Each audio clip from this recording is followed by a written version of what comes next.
Long before there was a 9/11, the sniper attacks, or the anthrax scare, Washington struggled through 3 days of terror. And tomorrow marks the 35th anniversary of the Hanafi Muslim siege. 3 buildings, more than 130 hostages. And Bruce LeShan is here with a look back. And Bruce, I remember this was a hellish time in this town. Yeah, I think some old-timers remember, but a lot of people have really forgotten. And they have forgotten so much that one of the former hostages has written a book called Forgotten Hostages.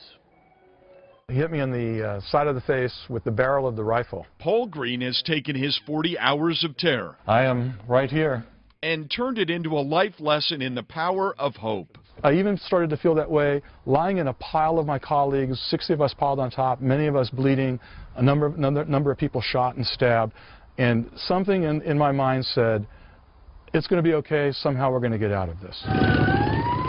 On March 9, 1977, a dozen members of the Hanafi Muslim sect invaded 3 D.C. buildings, the seat of city government, the Islamic Center, and the headquarters of B'nai B'rith. I knew I had been shot. They wounded then-Councilman Marion Barry, killed a young reporter, Maurice Williams, and threatened to kill more than 100 hostages. And I came out of nowhere, and say, hit the floor, put a gun in my face. If the demands aren't met, their heads will be chopped off and they'll be thrown out the window. These were the demands. Police in Washington, D.C. had called the theater and asked that the movie be stopped. That the movie, Muhammad, Messenger of God, be pulled. He found 5 of his children and grandchildren hacked to death and drowned.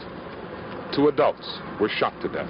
And that police deliver the 6 convicts from the Nation of Islam who would attack the family of Hanafi leader Hamas Khalis. You are asking that those responsible for the deaths or who killed your children. Khalis called Channel 9 anchor Max Robinson in the midst of the siege. We told this government to get busy and get the murderers that came into our house on January 18th and murdered our babies and our children and shot up our women.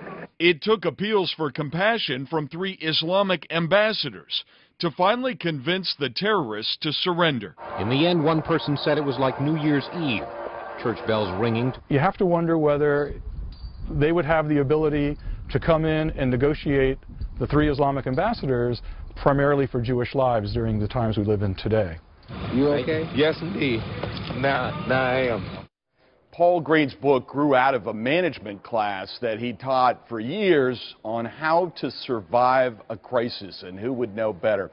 Now, all the gunmen were tried and convicted, and Khalis actually died in prison ultimately about a decade ago. Derek? Wow, amazing. It brings back a lot of memories, Bruce. This affected a lot of people for a long time. Did you get a chance to talk to Marion Barry? I did get a chance to talk to Marion Barry, and the amazing thing here, he was a young councilman, and a shotgun pellet lodged just a short distance from his heart.